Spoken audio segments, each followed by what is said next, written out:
सावित्रीबाई फुले बोलते. झेलला दगड विटा मिळण्या तुम्हा ज्ञान, झेलला दगड विटा मिळण्या तुम्हा ज्ञान, हटले नाही धैर्यापासून जरी फेकली अंगावरी घाण, जरी फेकली अंगावरी घाण. आजही ते दुःख मनी विषापरी गिळते, होय मी सावित्रीबाई फुले बोलते. उद्देश एकच की तुम्हा मिळावे ज्ञान, उद्देश एकच की तुम्हा मिळावे ज्ञान, सर्व स्त्री वर्गांचा व्हावा सन्मान, सर्व स्त्री वर्गांचा व्हावा सन्मान. एका स्त्रीचे दुःख एका स्त्रीला चांगल्या प्रकारे कळते, होय मी सावित्रीबाई फुले बोलते.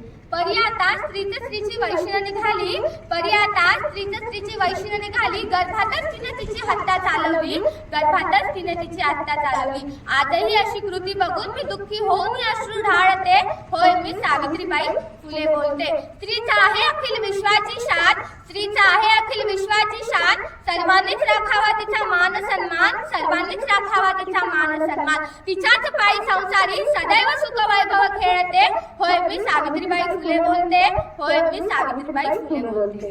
ज्ञान नाही विद्या नाही ते घेण्याची गोडी नाही, ज्ञान नाही विद्या नाही ते घेण्याची गोडी नाही, बुद्धी असून चालत नाही त्यास मानव म्हणावे का.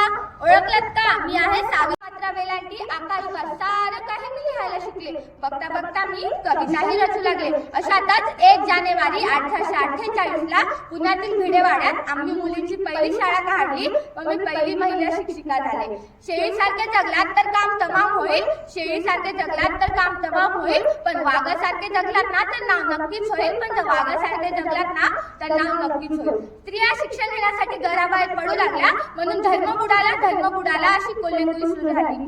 अहो, एखाद्या स्त्रीने जर शिक्षण घेतले तर कोणाचा धर्म बुडतो. धर्मासाठी माणूस असतो की माणसासाठी धर्म असतो. मी शाळेत जाताना माझ्या अंगावर शेण फेकले गेले, थुंकले गेले तरी मी ते सहन केले, शिव्या दिल्या गेल्या, दगड फेकले गेले तरी मी ते सहन केले. ते म्हणतात ना, जिसमें कुछ कर दिखाने का जुनून होता है ना, जिसमें कुछ कर दिखाने का जुनून होता है ना, वो कभी आव देखता है ना ताव, बस मंजिल की ओर बढ़ता ही जाता है, बढ़ता ही जाता है, बढ़ता ही जाता है. स्त्री